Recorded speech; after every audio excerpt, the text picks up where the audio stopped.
All right. First up, who would like to be the note taker today?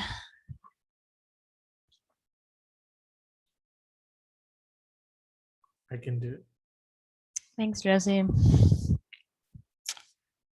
All right. Next standing item, new faces. I recognize all of you. So I don't think we have any new faces today. Next standing item, release planning and updates. Jesse, do you want to kick us off with lifecycle?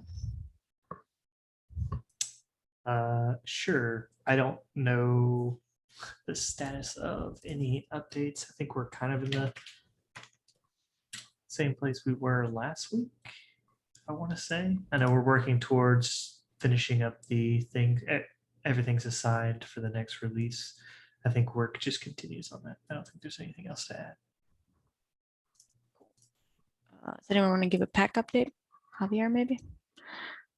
What is pack? All right, so I know that we have an RC that went out on Monday. We're planning to schedule the actual release for next Monday. So we are kind of in that feature complete period right now. As far as I'm aware, we haven't heard of any, like, I don't know, any real issues that we need to address at this point in time.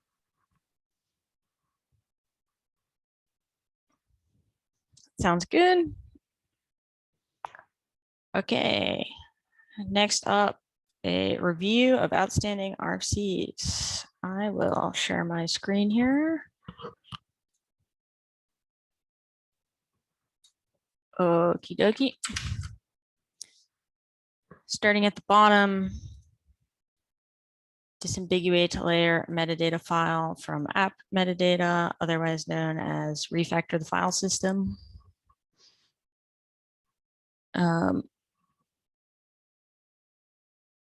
I think there are probably two questions we need to answer here. I know Sam was interested in handing this RFC off to someone else to maybe open a new one or own. So I wanted to make sure that someone was catching the baton on this one.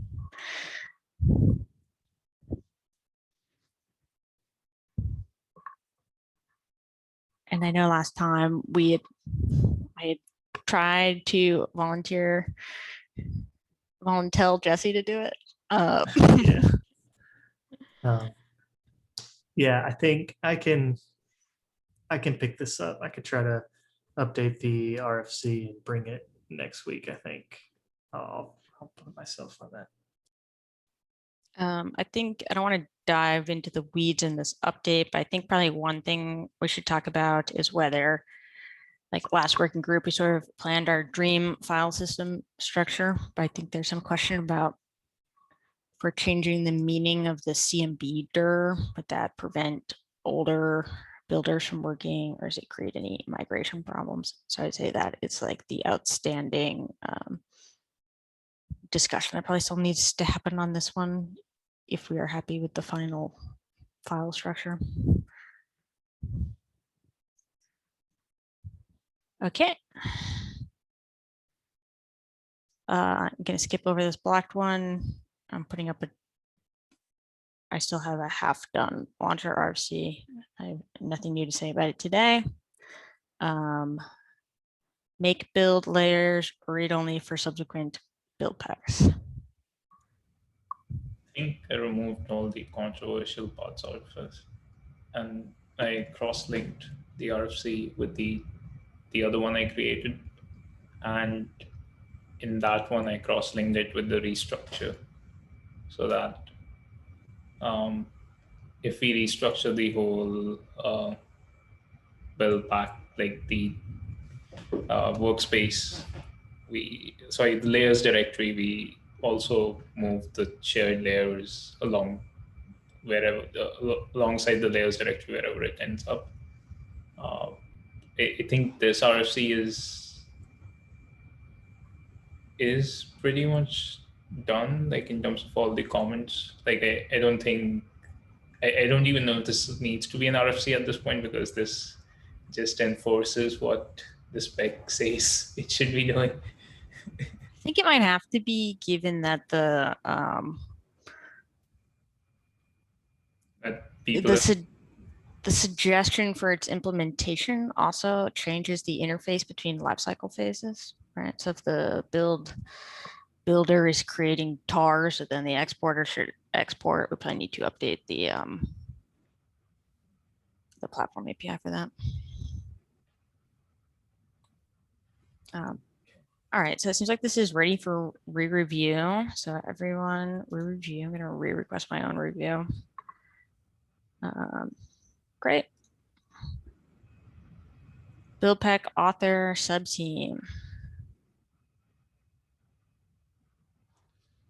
I don't know if Terrence is here, but the only standing changes I think were about the name of the team, which we renamed to Buildpack Authors Tooling Team.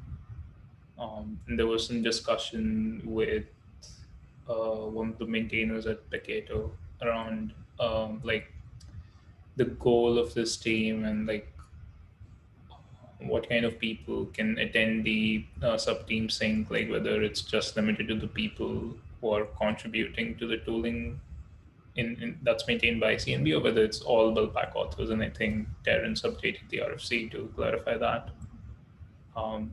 And add the fact that this is more supposed to be like an advocate for Buildpack authors. So if they have some issues or something, they can come to the sub-team syncs, and this team's responsibility is to raise those issues at appropriate platforms. That all sounds good to me. So it sounds like this is ready for votes. I know because I technically opened this, I can't vote on it. Looks like I just voted. Yeah. So Terrence has an outstanding comment, but I missed Joe. Yeah, Joe and Steven still need to vote too. Yeah, I'll re-request Terrence here.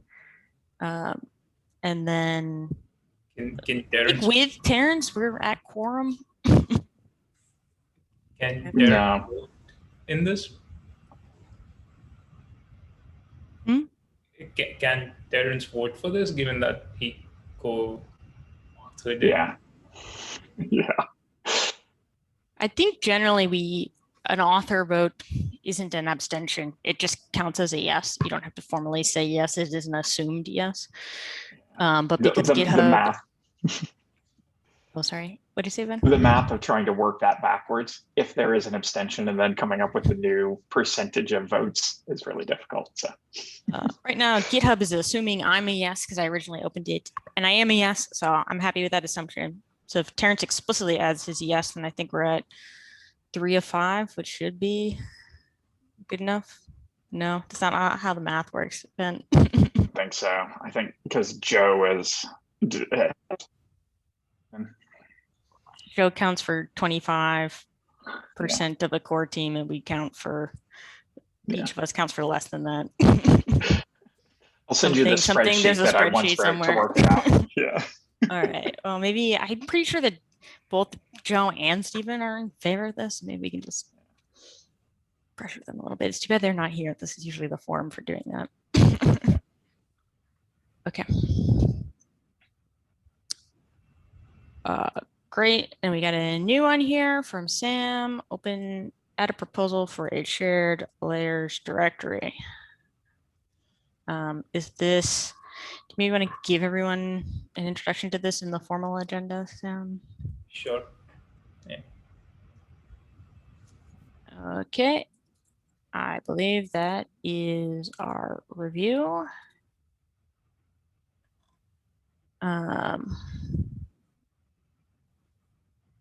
All right, next item on the agenda, new Mentee.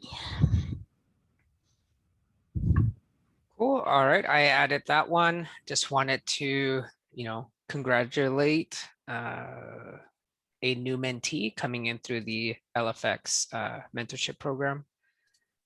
They are not here, but they've shown up in the past to a working group, so you'll just see them around. They'll be working on the source metadata set of issues for PAC that kind of have been lingering for quite some time. So if you see them, say hi. Any questions on that? It's always exciting to get new faces.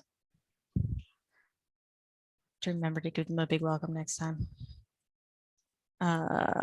Okay, up next, EU friendly meetings. All right, I put that on here as a hunch, and I just wanted to open the floor to that sort of conversation. I know David Freilich is closer to that time zone than this time zone, and he has not been able to attend a lot of the meetings, which I assume might be in relation to the time zone differences.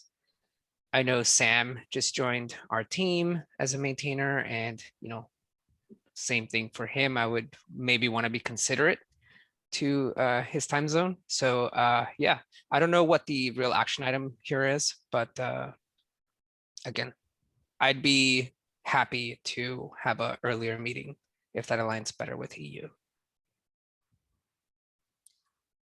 I think that's a reasonable expectation.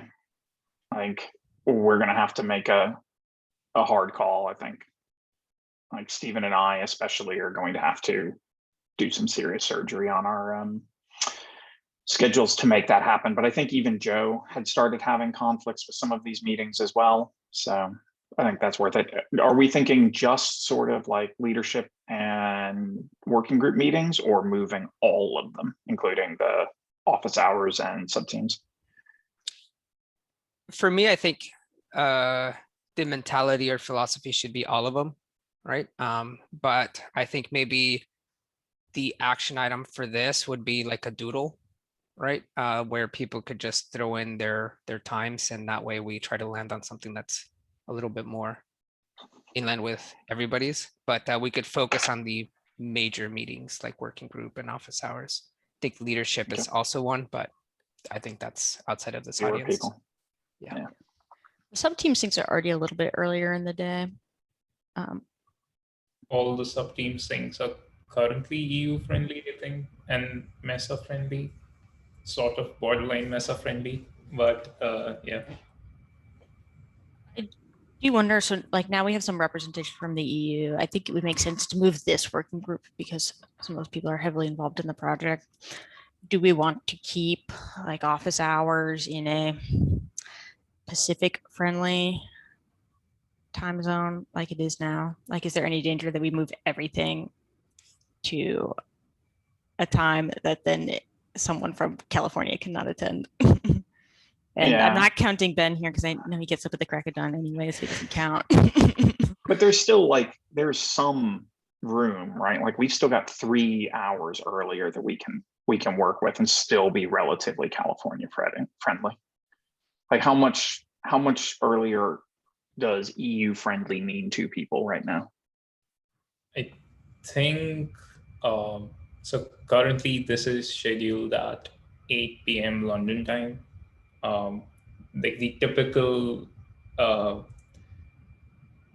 times that I find which work for both like EMEA, New York, and West Coast is like somewhere between 10 to 1 GMT. Yeah. 10 a.m.? No, that can't be right. Sorry, 10 to 1 New York time. Yeah. Which is 7 to 8. Yeah, I mean, like that's going to be too early for some people. That works for me. I think the Buildpacks team's primarily New York now.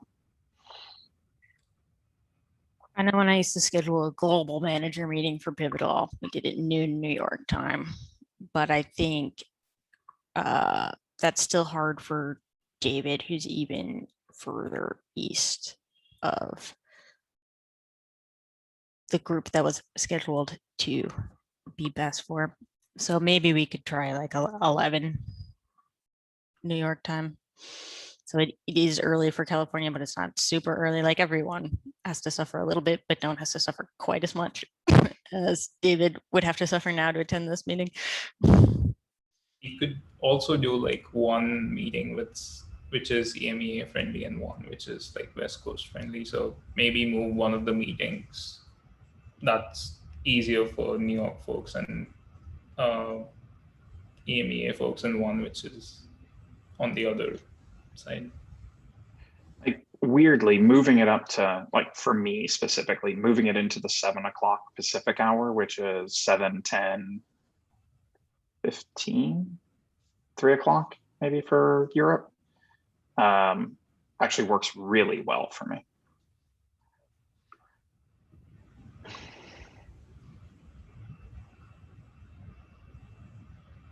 The only other thing that we may want to consider is that that's also the peak hours when a lot of internal meetings are scheduled. So I don't know like how easy it would be for other people to manage their calendars. I know 11 New York is a very hard time slot for me to keep clear. 10 New York is much easier. And that works well for our one California person. So maybe we just do that with Wednesday, and then we can see how people like it, and we can maybe move the office hour as well.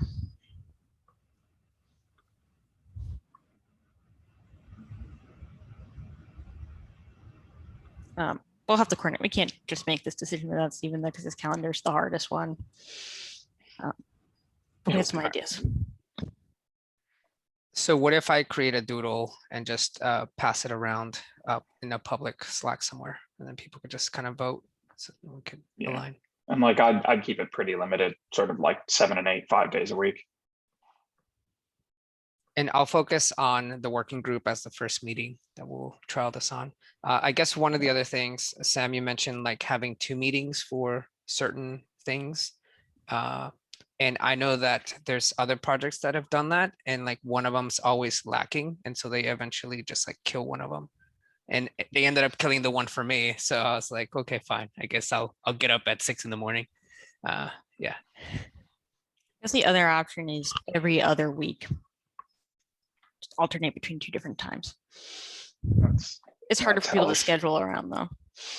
Yeah, like for regularly scheduled meetings, having that be stable. Like, will Stephen and I and Joe and Terrence will have a one-time pain as we try and clear the schedule and reorganize things, and then we'll be fine from there. I'll take that action item. Yeah. Okay. So it turns out there's only 4 days, not 5 days. Yep. Okay, next on the agenda, SBOM updates.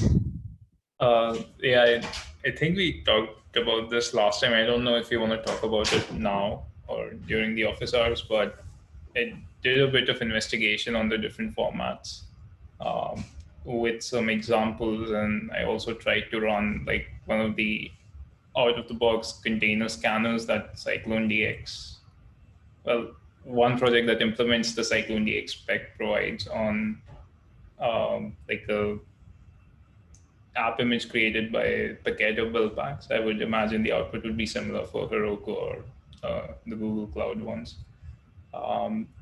And I was just wondering if anyone was interested in looking at those, or should this, like, should the RFC be literally like a full-fledged description of all of the different formats, going into depth and comparing them, or should it just be propose one format and see, like, put one, the other Why don't one? we go through? Do you have like some demo that you can show now? Yes. Okay.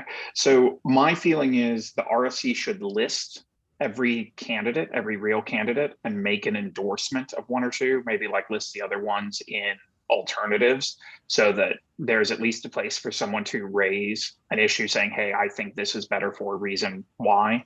But we should have an opinion going into the RFC. And if you could show some of those right now, that'd be super.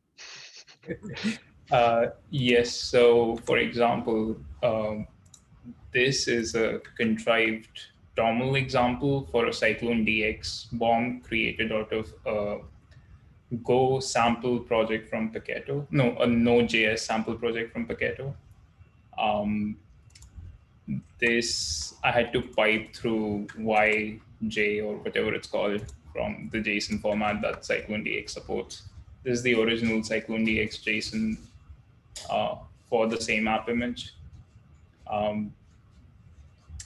I believe I also had a conversion of this to SPDX, which doesn't look that great because it drops a lot of stuff. So these are what SPDX forms look like. From what I've seen, they're very license heavy, and they have less to do with like prominence or fixing, or the security side of things. Like SPDX, from the examples I've seen and the conversion that CycloneDX provides, seems to be license heavy, and some of the default CycloneDX tools use heuristics to determine licenses. So a lot of the output into SPDX ends up being empty. Those heuristics depend on the language and ecosystem. So for languages that have first-class support for including license metadata in their package distribution, it's fine. But for others, it's just a matter of scanning it appropriately. But CycloneDX does support a superset of SPDX. It also has tools in each of the languages for generating these bombs directly from typically the files that language Buildpacks themselves use. So if you are creating, let's say, a Ruby Buildpack or a Node.js Buildpack or a Python Buildpack, for each of those, a CycloneDX tool exists in that specific language to generate the bomb automatically from those typical files like requirements.txt, package.json, or Go mod. There's also a Go library that implements, I believe, most of them, but not all of them, which is also what I use to generate these bombs for the Paketo containers. Let me just get that link. Where is that?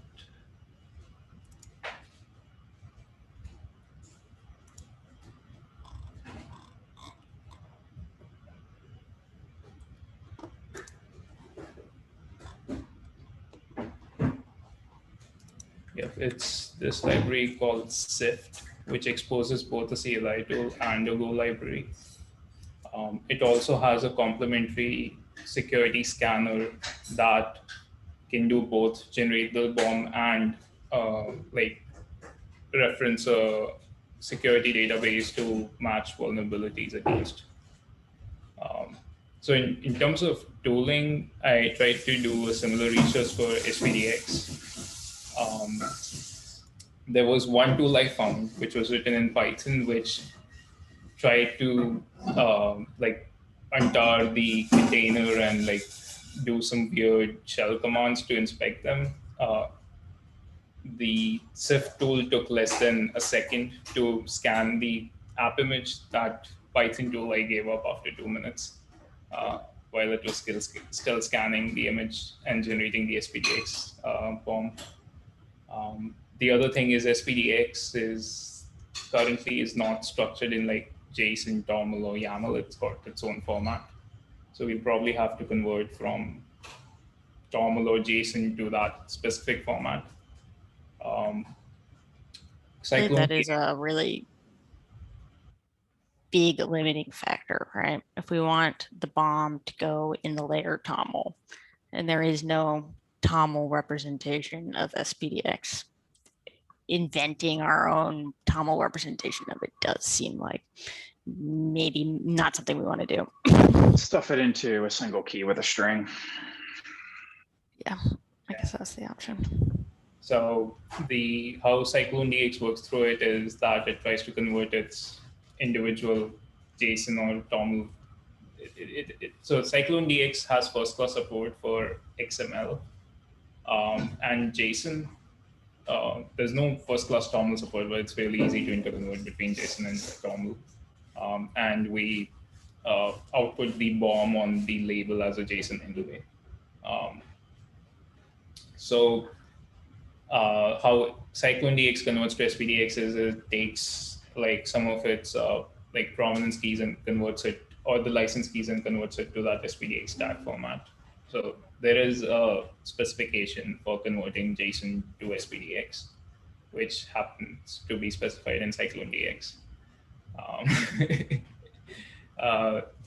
Unless we want to, and I didn't consider SWID because that just I couldn't find any information on it apart from some random US government websites and articles. I really don't know what kind of tooling exists around SWID. The impression I'm getting from this confirms our suspicion that we probably want to do Cyclone DX. Yeah, so I want to ask the question in the other direction. Like you were talking about how SPDX seems license heavy. What's missing? Like I'm trying to flip back and forth between the two links you sent. Like what am I missing in Cyclone then that I might have chosen SPDX instead? I think so the Cyclone DX doesn't scan files individually. SPDX does. It looks at each individual file or source code file and can generate a tag for it for you. Cyclone DX treats packages as like as a whole, and it has ways of you telling it that you've made modifications to an original package, either through patches or commits or some other changes that you may have made. But so it uses this scheme called PRL to say that, okay, these are the package types, and that currently does not include like individual freeform files, whereas SPDX does. It includes like individual source code files that you can generate tags. Yeah. So like, so when I take a look at the TOML of Cyclone, there's a type key under a component. What can go in there besides library? Let me pull that up. There's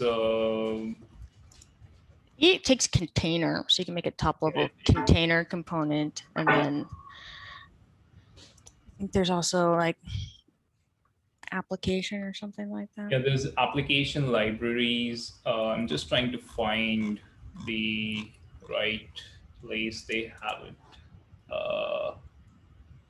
somewhere where I am.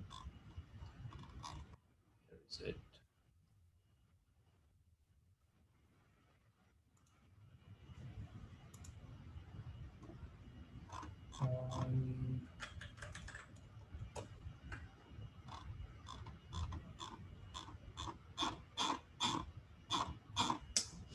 Can't find it. Okay. Yeah. Don't worry about it. Yeah.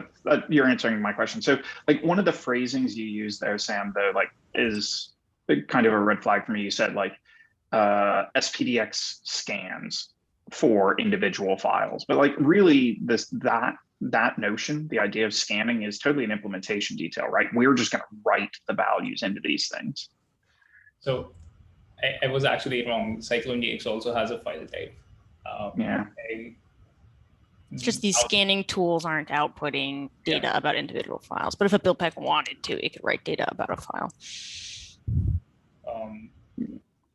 So those are the component types, and there is also a composite component where you can define a component and you can reference like other things that it's made out of. So you can define a container made of applications, libraries, services, or files, and then have those be referenced in the BOM itself. The other thing that's missing in SPDX is dependencies. You can't say this file and this file are related in this way. It's from what I've seen, it's mostly a flat list. But Cyclone has the idea of relationships between them. Yep. Through that composite. Yeah. The other great thing is I also used it to scan, like you can use it to scan operating systems, which SPDX doesn't, like, again, it's not a first class citizen there. So things like stacks and what exactly define a stack are fairly easy to determine once you have like SBOM in Cyclone DX format. So there are tools that will take a base image, figure out everything that's there that describes that operating system and put it in a SBOM.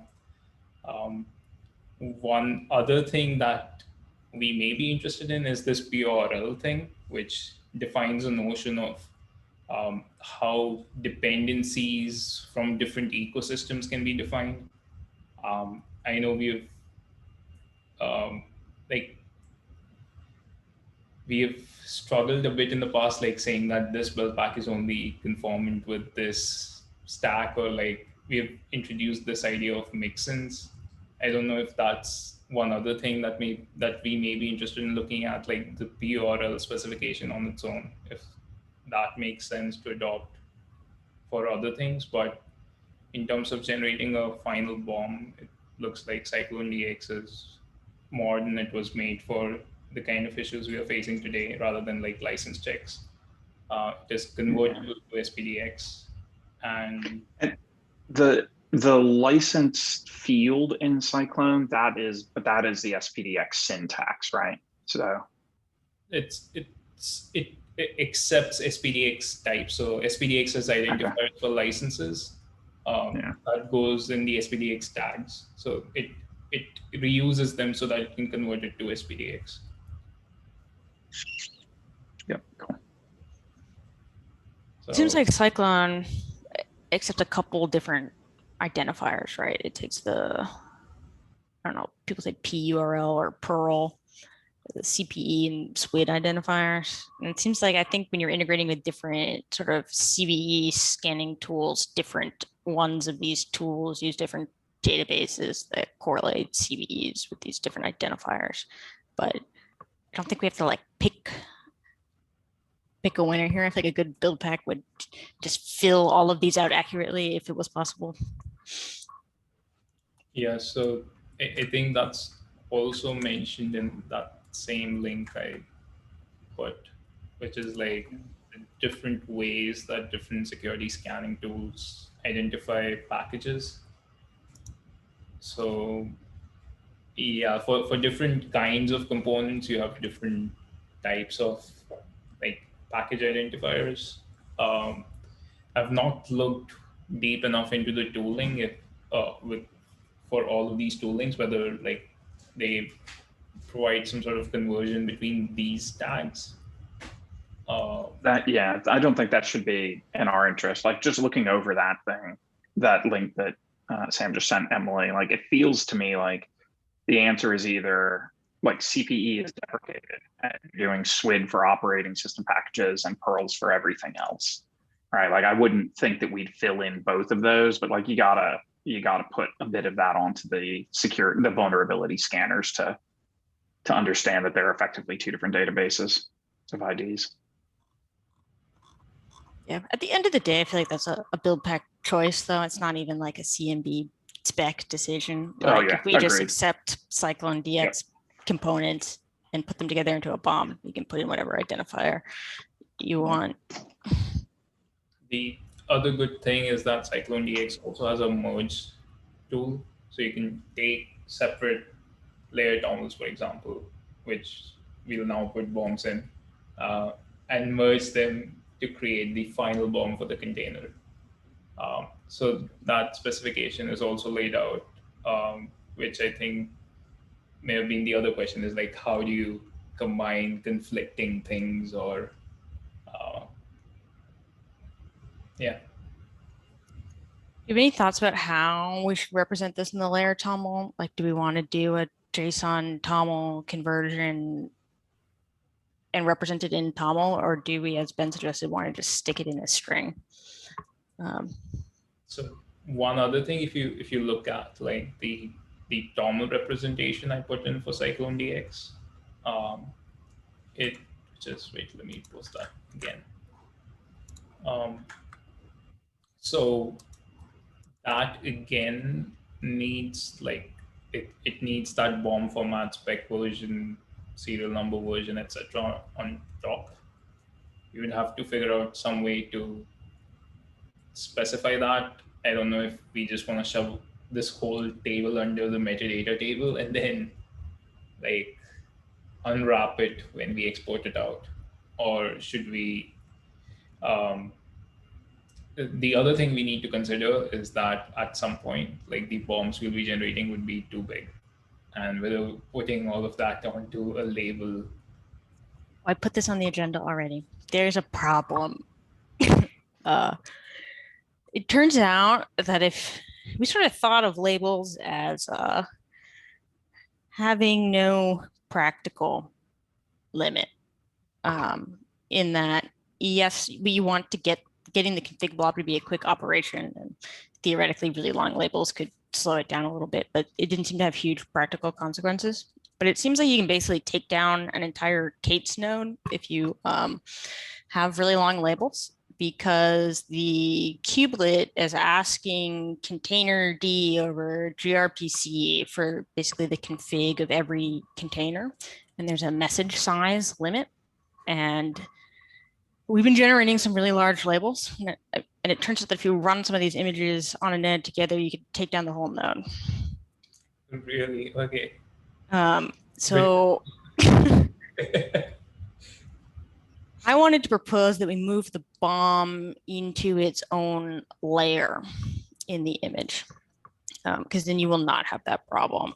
And if we keep it in a separate layer, the act of fetching it for any platform that wants to get it is like two steps. First, it gets a label, it looks at a label in the config blob to figure out which layer to get, but then it can go get the layer that has the bomb in it. Might be a way to avoid catastrophe, label Armageddon.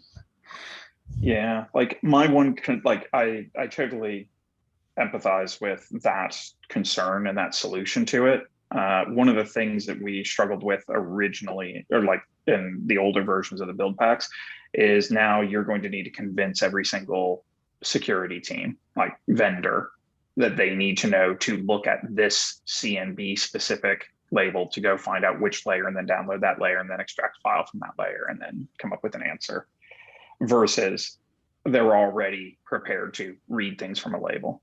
Maybe they're not, but I'm not sure if they're prepared to read things from a label exactly the way we've defined it. I feel like there's no great standard for like co-locating a bomb with its image right now. And there's some desire to solve that in Notary v3, I think, with the introduction of a new artifact type into the OCI spec, so that you could then include a bomb artifact along with your image and sort of unite them together as a first class OCI concept in the registry. I don't think we're anywhere near a world where we can count on using that, because it's still being defined. And even after it's defined, then the wait for every registry under the sun to roll out support for these artifact types. I think that's like the very long-term end game. But for now, I feel like we're already doing something custom. We're not using a well-known label. There is no well-known label. is that true still? Like I thought I've seen like SPDX has suggested a label. If that is true, I was unaware of it. Okay. Same. Doesn't mean it's not true, but I'm not aware of it. Okay. And wouldn't they encounter the same issues? Like even if like you put it in the label, it doesn't solve the issue of large bombs. Yeah, yeah, that's definitely a problem. But I don't think anybody's actually thinking of. I think the reason no one knows about the kubelet limit is like nobody's even doing bombs this big.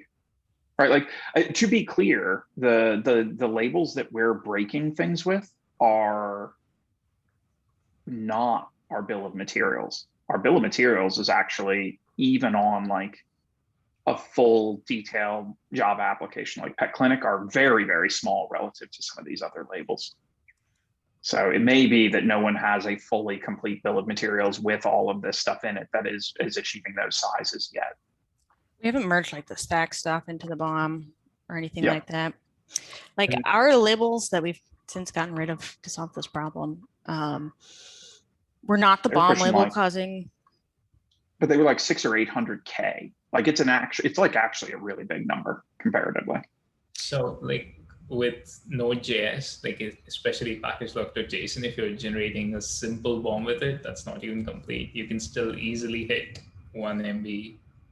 Okay. Especially if, if you do a really good job at this and get the dependencies, like do the whole transitive tree, don't like bottom out when you hit an artifact, like a really good bomb implementation, I think puts us in danger of creating images that take down Kate's nodes. And I feel like that would not be a good look for Buildpacks as a whole. Yeah. And Is chasing like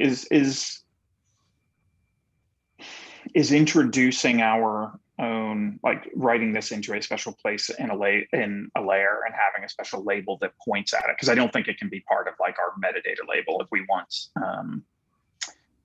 security vendors to adopt it, it'll have to be a dedicated label for it. Like, is that better than us exerting the effort to try and get it into a standardized place? Like working with the other bits of the community? I think there's no good answer for what the standardized place would be without introducing like a new artifact, a new OCI artifact using the OCI artifact extension spec. But because we want to support every registry, I don't see that as being a solution that even if we put all of our effort into it would be come to fruition soon enough.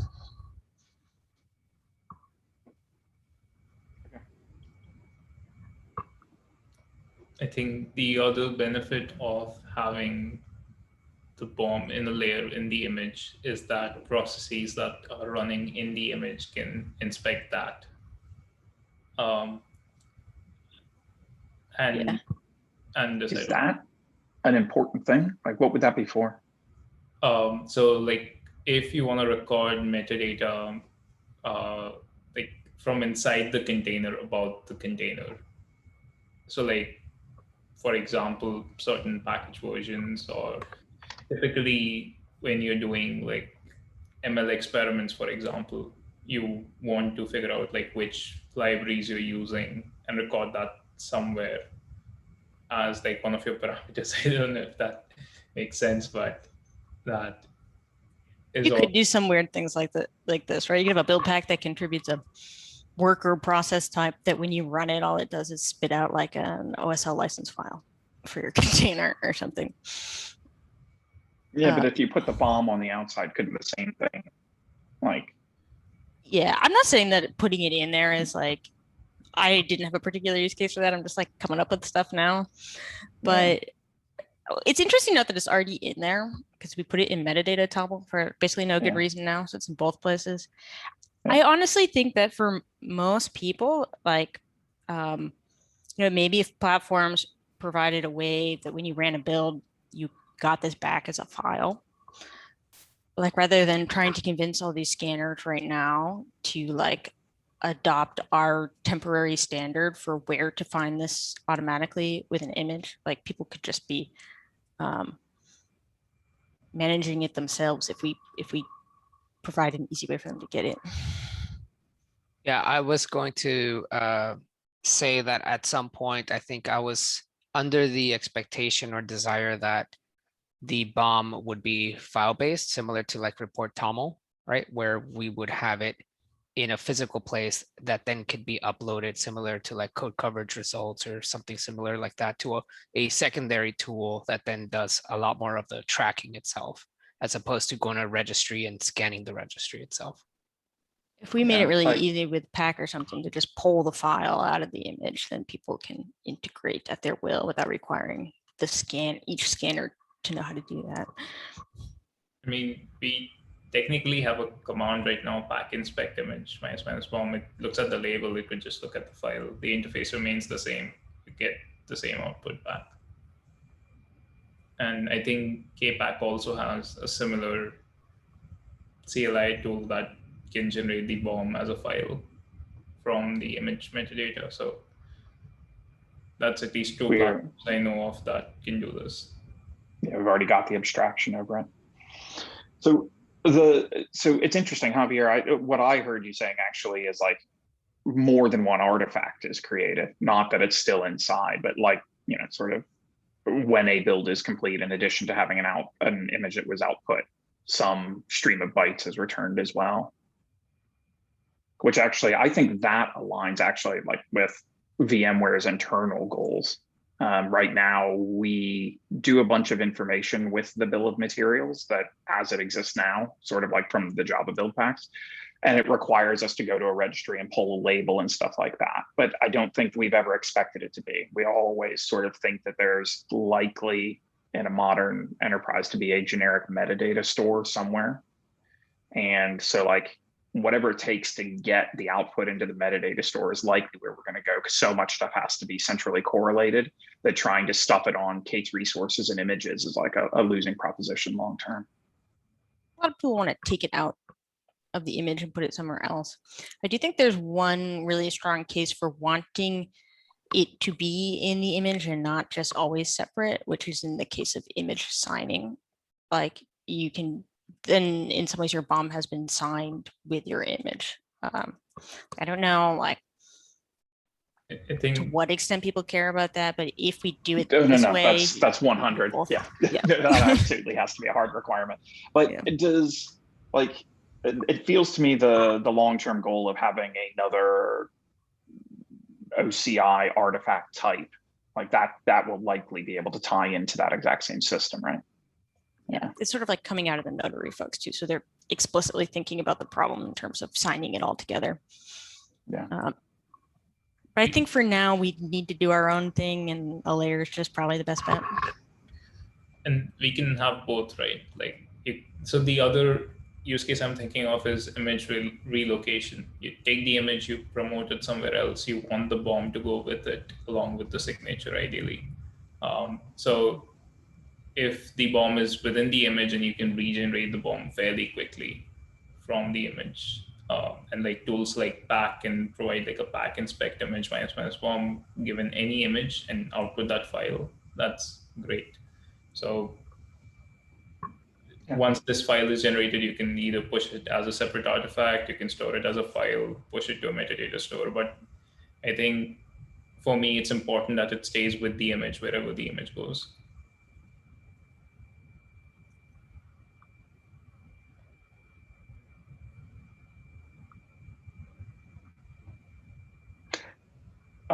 For those who have looked into it, we might not actually have the expertise. That's not what cosign does, though, right? Like it has a separate side file that isn't guaranteed to move. It's not guaranteed to move, but you're supposed to move it yourself right now. Yeah. But Yeah, You and can that's why I say, like, relocate, yeah. yeah, if you wanted, like, we could. I think the alternative to stuffing it into a layer is basically to follow the cosign pattern, right? Where there's a thing you should relocate with it. I'm not 100% convinced of that method simply because they developed it as a sort of hack because there wasn't any other option that was backwards compatible or registries. So I don't even know if that was a hack or a genius thing. Like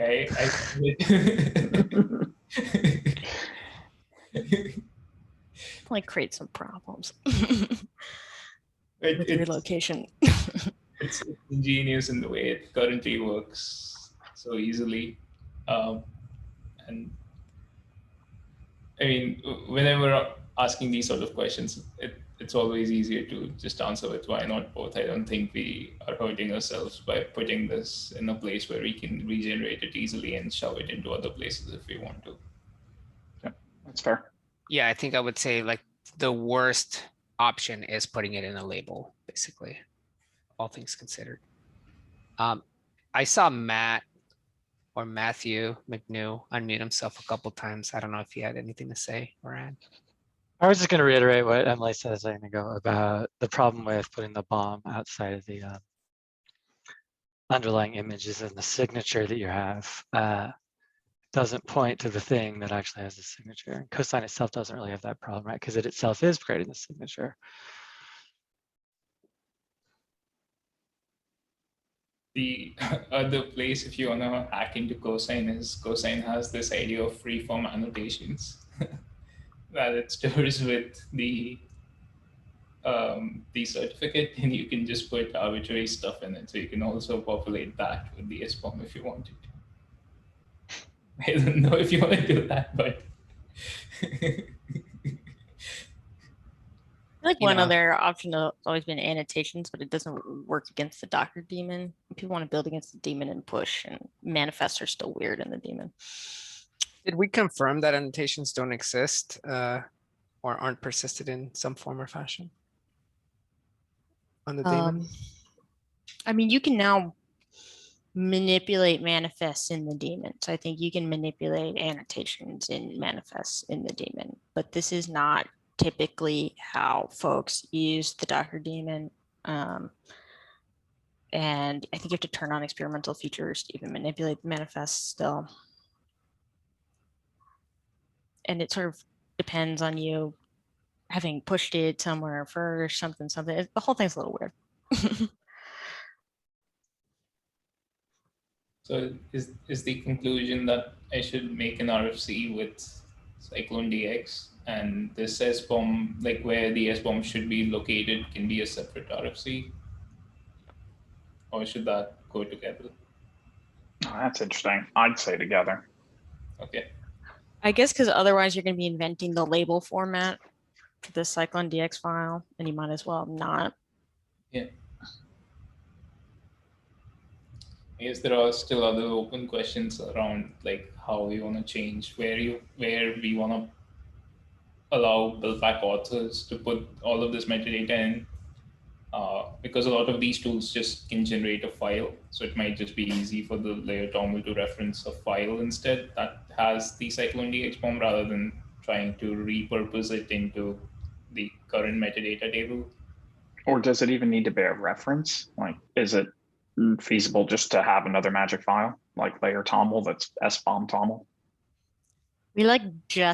I just merged today an RFC for putting the bomb in layer toml so that it gets restored on next build, so that if you're reusing the layer, you don't need to regenerate the SBOM, which is particularly important for launch only layers where like maybe you don't have the contents to regenerate it from. So far making this work is really dependent on us filling up the layer metadata with everything that you could need to do the SBOM, or like Yeah. So Yeah. you can replicate it, but Yep. like as a devil's advocate, okay, we picked layer toml as the one file that gets restored. We could restore two files. Yeah, that's what I was thinking. I mean, in terms of a tooling perspective, if you're using it, if you're shelling out and calling one of the Cyclone DX tools, it may be easier. If you're using it as a library, then it doesn't matter. I guess you can just convert it in memory and shove it into the metadata table. I guess the one thing about layer toml is that it's explicitly associating it with a layer, which was one of our goals as well, to be able to describe which entries are for which layers. But I don't think that was the most important goal of that. I mean, you can still do that by making this file stay with the layer and having either a convention for the file name itself or having Layer.dx.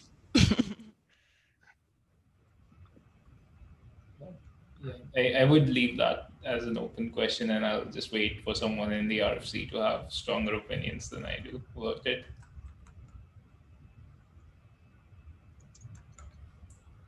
Cool. Like we're at time, Yes.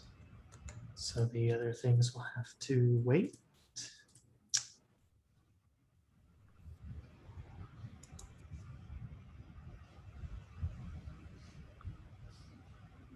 Thanks, everybody. Have a good one.